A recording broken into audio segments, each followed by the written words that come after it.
তো দেখো, ইচ্ছা থাকলে 150 গ্রামের মাছও 3-4 বেলা খাওয়া যায়। তো সেদিন বাজার থেকে বড়বাবু 150 গ্রামের একটা বিশাল ইলিশ মাছ নিয়ে এসছে। তো আমাকে সে কাটতে দিল না, বলল আমি নিজেই কাটবো। তো যেই কথা সেই কাজ, সে বাইরে বসে মাছ কাটছিল আর আমি ঘরে এসে ঘর গুছাচ্ছিলাম, ঘরের কিছু কাজ ছিল সেগুলো করছিলাম। তো বাইরে গিয়ে দেখি এই কাণ্ড করে সে বসে আছে। মাছটাকে সে কয় পিস করেছে একবার গুনে দেখো তো তোমরা। কেউ কিন্তু আবার হেসো না। আসলে তোমরা ভেবো না যে আমার বড়বাবু মাছ কাটতে জানে না, সে মাছ কাটতে ঠিকই জানে, কিন্তু আজকে একটু পাতলা পাতলা করে কেটেছে যাতে এইগুলো ভাজা করলে খেতে মজা লাগে। আর মোটা মাছগুলোর ভেতরে কিন্তু ভাজা করলে ভাজাটা ভালো হয় না, এই জন্যই সে পাতলা করে কেটেছে। তারপর কিন্তু সে নুন হলুদ মাখিয়ে মাছগুলোকে সুন্দরভাবে ভেজে নিয়েছে, আমাকে কিছুই করতে দেয়নি।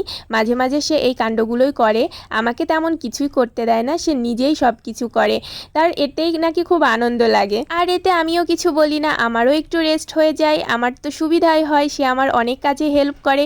তো সে কিন্তু অনেক ধরনের রান্না পারে, তোমাদের সাথে আস্তে আস্তে আমি সব শেয়ার করব। তো আমার ভিডিও তোমাদের কেমন লাগে সেটা কিন্তু কমেন্ট করে জানিও, ভালো লাগলে একটা লাইক করে দিও, নতুন যারা আছো তারা পেজটিকে একটু ফলো করে দিও।